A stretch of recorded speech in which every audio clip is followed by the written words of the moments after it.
This is Christine Sachs, and she's a business owner in Gurnee, Illinois. What type of business did you start up? Frame shop in my home. Is there any other entrepreneurs in your family? If so, what type of businesses did they have, and do you feel this inspired the entrepreneur within you?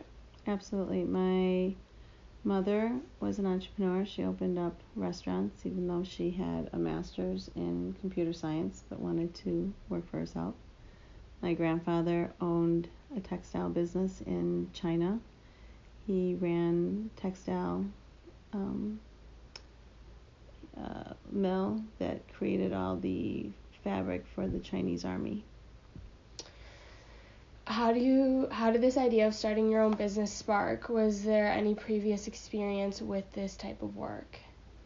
I never had experience in picture framing, but it started because my mother had a friend that had a frame shop that she also helped start the business.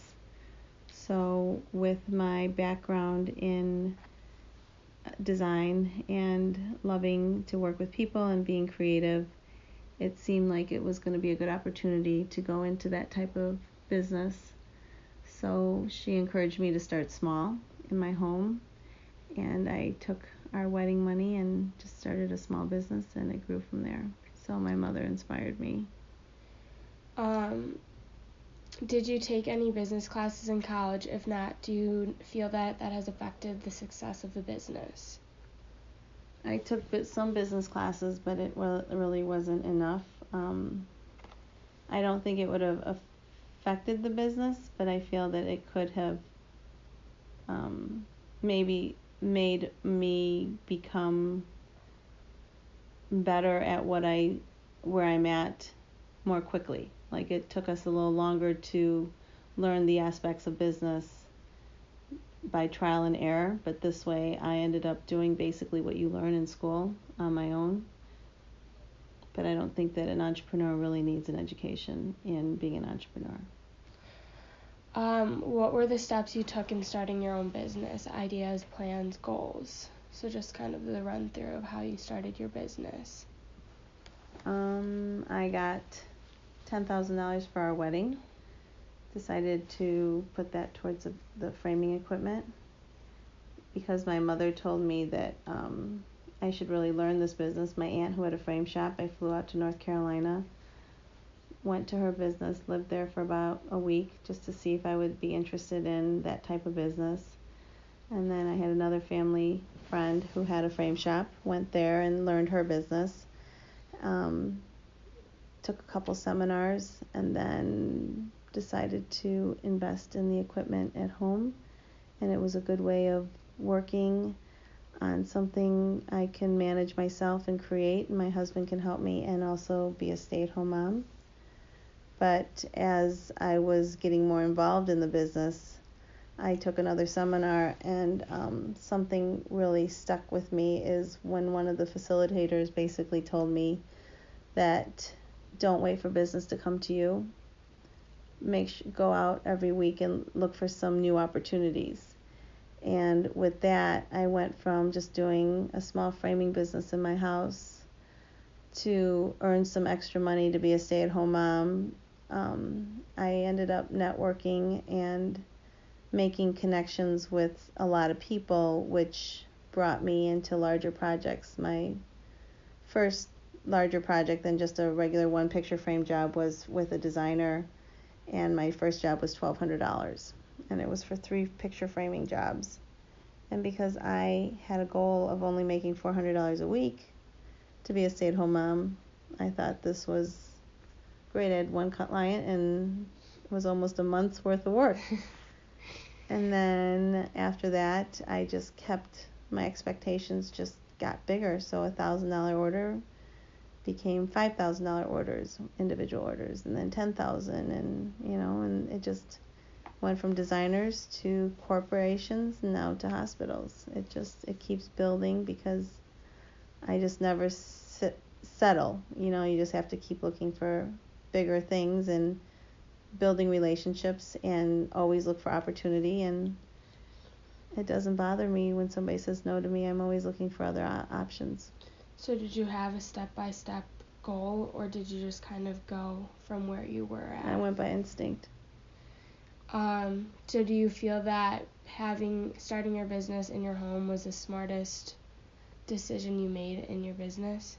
It was a safe way. It was a way to start the business, and your dad was working, and so we didn't have to rely on the business money as much, and it was a safe way to explore it without losing everything.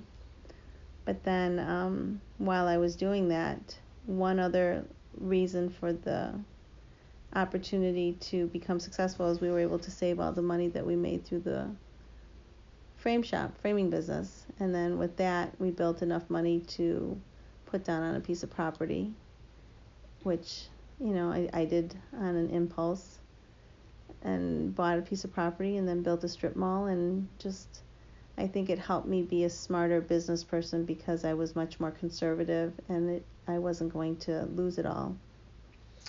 So the initial funding of the business was from money that was gifted during a wedding. Did you get any other funding from investors, banks, or? Never. The only investment I had a $10,000 initial investment for all my framing equipment, and then everything we would make, we would put back into the business. And then as we got larger and we were able to purchase a piece of property and move we went from our home into a small strip mall that I just rented a space from, to finding a piece of property. Everything was done self-financed. Okay. So who is your target consumer, and how did you pick them as your target consumer? My target consumer were for on a corporate level, where it wasn't the onesie-twosie mom-pop frame shops. There's frame shops everywhere that were going out of business. But then one time I read an article of, actually is one of my competitors now, of her success in growing in the healthcare industry and corporate framing, mass production framing, and I decided I wanted to do that. And so that became my target, was corporate.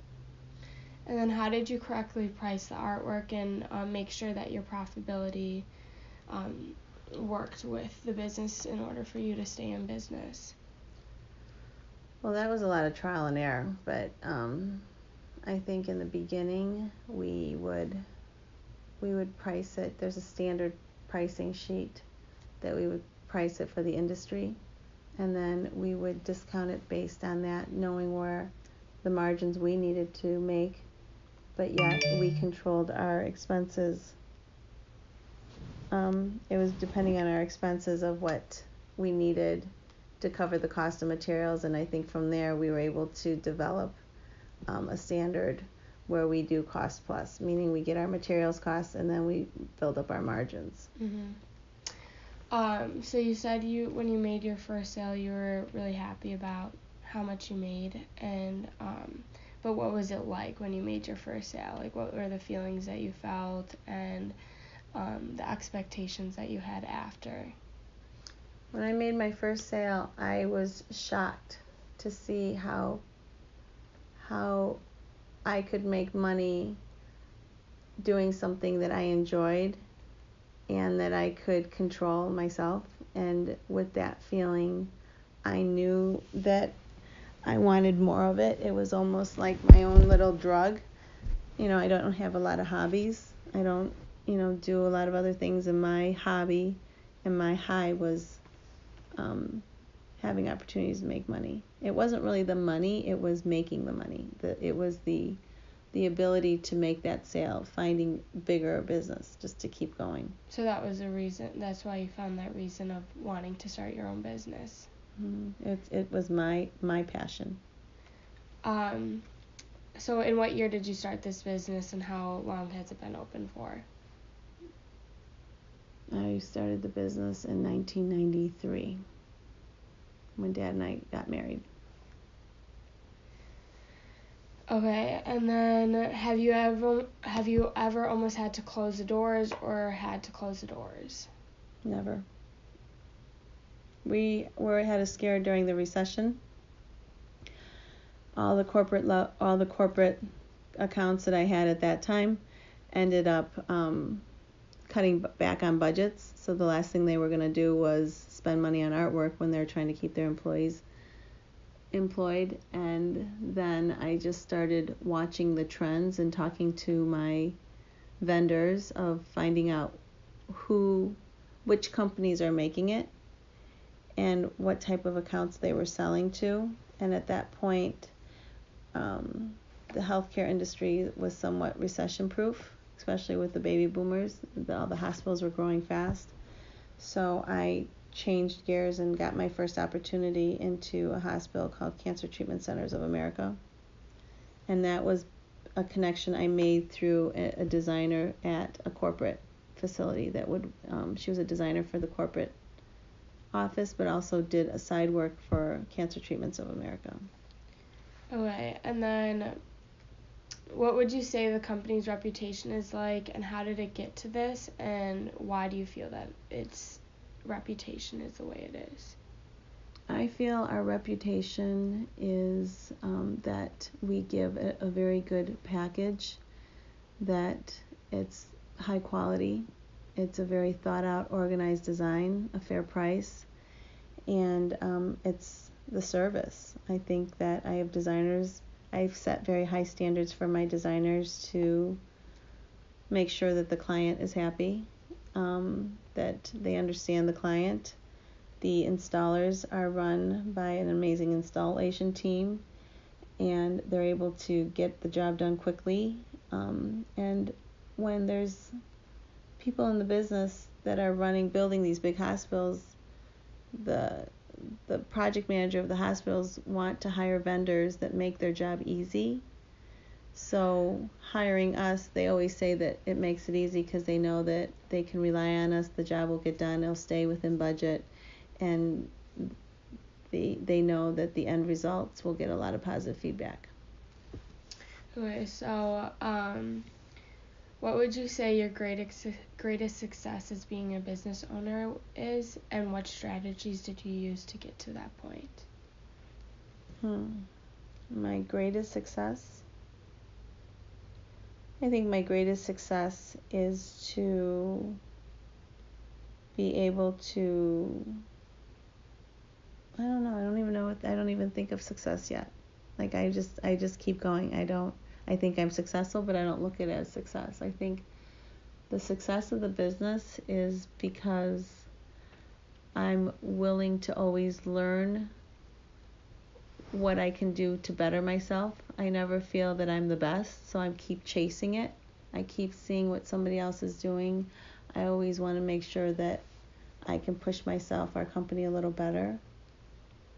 And that's what I think how it makes us successful. And I also feel that we were very careful in investing in buying our own piece of property that ended up becoming our own space. Therefore, we didn't have the overhead where some other companies have, where we were paying out rent. It's just however we strategized the growth of our business became very valuable during hard times. So while other people were failing, we were able to keep growing. What do you think the most difficult part of being a business owner is? Staff. And worrying about what your next month's sales are going to be. Every month you do well, you can look at your checkpoint like, oh, I had a great month, but you never know what your next month is, and the different personalities of your employees, to make sure they have, they're not going to be as vested, but you want them to feel vested and proud. But then you have some employees that might bring some negativity to the space, and that's the most challenging part, is to keep the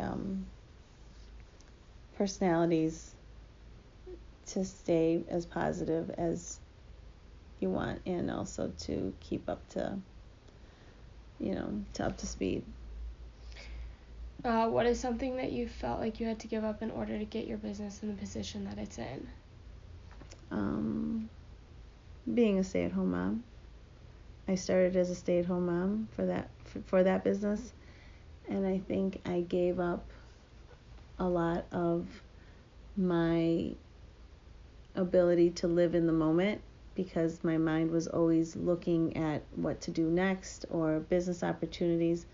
When you're an entrepreneur, I feel like you're always thinking of opportunities or business, or everything becomes relatable to that I look back and I feel like I lost out on some times of just having the time for myself and to be in the moment. So what would you say your biggest worry about being a business owner is?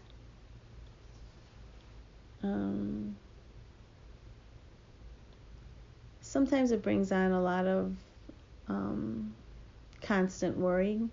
You just always worry because once you just never feel like you can just sit back and relax when you're your own business, because you're the one that has to keep it running.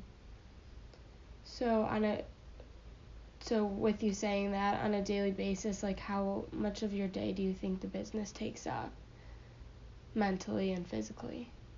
Well, lately physically not as often anymore because I've got the staff to do a lot of things, and with technology and advancements, I've been hiring much more qualified people. But I feel that the business occupies probably 80% of my waking day. Thinking about it, worrying about it, wondering about it. So, since you're saying that you've held less responsibilities in current day, what is your largest contribution to the business today that has changed over time? Do you feel that you have like more contribution to the business, as in like not as much ideas? Physical, it's more ideas, it's more the vision, it's more directing where the sales need to be, trying to keep up with. We went from a small at-home business to a little retail shop business. Then we bought our own strip mall, and then we became a bigger like hometown business, doing a little bit of designer work, to now we're at a different level where we're competing against some national what do they call them? National art consultants that can go nationwide. And I feel like that's kind of where I keep thinking of how to keep up with those type of competitors. Okay. So if something happened to the business, do you have a backup plan that you would follow, or no, you just are gonna go with it? We're hoping that we can open up a different business, but that's even another risk. And probably now, at my point of life, after doing this for over 25 years, you feel a little burnt out with the challenges. I think one of the biggest challenges in this company for me is I feel like I'm on constant job interviews. Mm-hmm. So that anxiety. So now, to lessen that stress, because you're always trying to sell for yourself, you're always trying to present and win a bid. So we're trying to do a business that will come to us easier, that can doesn't take as much of mental effort from me. Do you think that with how much stress it brings on, that you're ever willing to sell the business? No. Why not? I don't know if I'd feel like to sell it. I feel that I would, because I feel like if I sold it, I would keep wanting to. I just like the rewards of when you win the jobs, so that's why it's something that I'd like to pass down my business, because I want to see how far I can grow.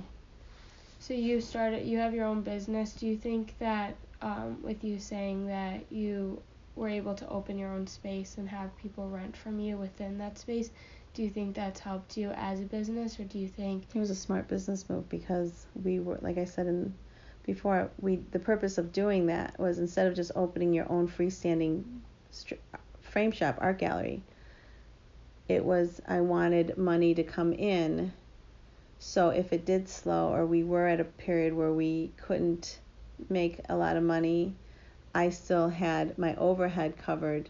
Therefore, whatever we went to sell, that would be money that can support the family. Okay, so it seems like you have a lot of an experience with the entrepreneurial world without a formal education. Is there any advice that you would give to students who aspire to be entrepreneurs? I think you have to just feel that you have the drive.